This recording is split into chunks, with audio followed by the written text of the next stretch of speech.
राजस्थान में राजनीतिक पारा एक बार फिर गर्मा गया है। लंबे समय बाद चुप्पी साधे हुए सचिन पायलट ने एक बार फिर चुप्पी तोड़ी है और इसके बाद में राजनीतिक पारा गर्म हो गया है। सचिन पायलट ने अशोक गहलोत पर सीधा वार इस बार किया है। उन्होंने कहा है कि प्रधानमंत्री नरेंद्र मोदी ने अशोक गहलोत की तारीफ की है। इस तरीके की तारीफ गुलाम नबी आज़ाद की भी की गई थी, उनका क्या हुआ ये सोचना चाहिए। और इसी तरीके से प्रधानमंत्री नरेंद्र मोदी ने अशोक गहलोत की तारीफ की है। दूसरी तरफ उन्होंने कहा कि हाईकमान ने 25 सितंबर के मामले में जिस तरीके से बैठक हुई थी, पैरेलल जब विधायक दल की बैठक थी, उसको लेकर अनुशासनहीनता मानी है, तो दो विधायक और धर्मेंद्र राठौड़ है उनके खिलाफ कार्रवाई होनी चाहिए। इसी से पहले राजेंद्र गुड्डा, रामनिवास गावड़िया ने भी बड़े बयान दिए थे। रामनिवास गावड़िया ने तो धर्मेंद्र राठौड़ के ऊपर यह आरोप लगा दिया था कि मुख्यमंत्री के जूते चप्पल उठाते हैं, इसलिए उनको इतनी तवज्जो मिली है। इसके बाद में लगातार सियासी बयानबाजी जारी है। सियासी बयानबाजी में कल ब्यूरोक्रेसी को लेकर प्रताप सिंह खाचरियावास और महेश जोशी भी आमने सामने हो गए। प्रताप सिंह खाचरियावास ने मांग की है कि एसीआर बनने के राइट्स यानी कि अधिकार मंत्रियों के पास होने चाहिए। आपको बता दें कि अभी ये अधिकार जो हैं वो मुख्यमंत्री अशोक गहलोत के पास हैं। इसके बाद में महेश जोशी ने जो बयान दिया कि सारे अधिकार उनके पास हैं, उनके काम होते हैं, तो इसके ऊपर पलटवार करते हुए प्रताप सिंह खाचरियावास ने कहा कि काम तो हमारे भी होते हैं, लेकिन गुलामी करने की आदत पड़ गई है महेश जोशी की, उनको मेरे बयानों के कटाक्ष नहीं करने चाहिए। इसके ऊपर संयम लोढ़ा और दिव्या मदेरणा ने भी सहमति जताई है और कहा है कि एसीआर बनने के अधिकार जो है वो मंत्रियों को मिलने चाहिए।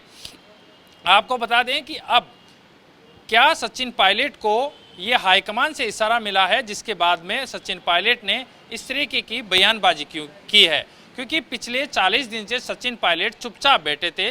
25 सितंबर को जो घटनाक्रम हुआ, जिसमें पर्यवेक्षक जो दिल्ली से आए थे विधायक दल की बैठक लेने, विधायक दल की बैठक में विधायक नहीं पहुंचे, शांति धारीवाल के आवास पर उन्होंने मीटिंग की और उसके बाद में वो डायरेक्ट जाकर सीपी जोशी को इस्तीफा सौंप देते हैं, जिसके बाद में हाईकमान नाराज होता है। पर्यवेक्षक ने ये हाईकमान को सूचना दी, उनको ये बताया कि ये जो है अनुशासनहीनता है।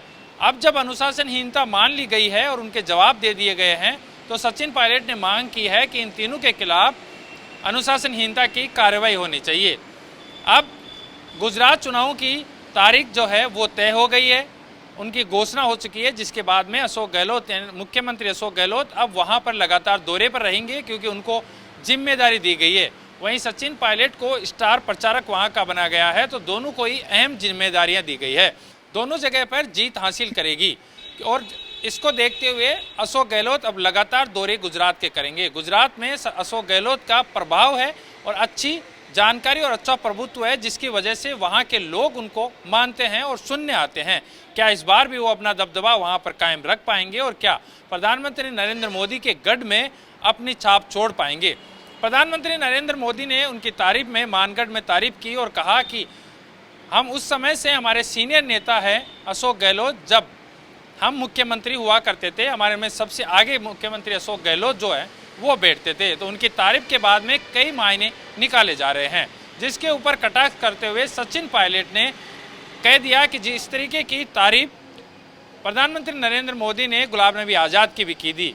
नज़दीकी जानकारों का कहना है कि ये 2020 में मानेसर की घटना पर जिस तरीके से सचिन पायलट पर आरोप लगाए गए थे कि भाजपा और आरएलपी के साथ मिलकर वो सरकार बनाना चाहते हैं और कांग्रेस की सरकार गिराना चाहते हैं, उसके बदले में अब सचिन पायलट ने इस तरीके की बयानबाजी की है। और सचिन पायलट अक्सर अपने शांत स्वभाव के लिए जाने जाते हैं और वो कभी भी इस तरीके की बयानबाजी नहीं करते हैं।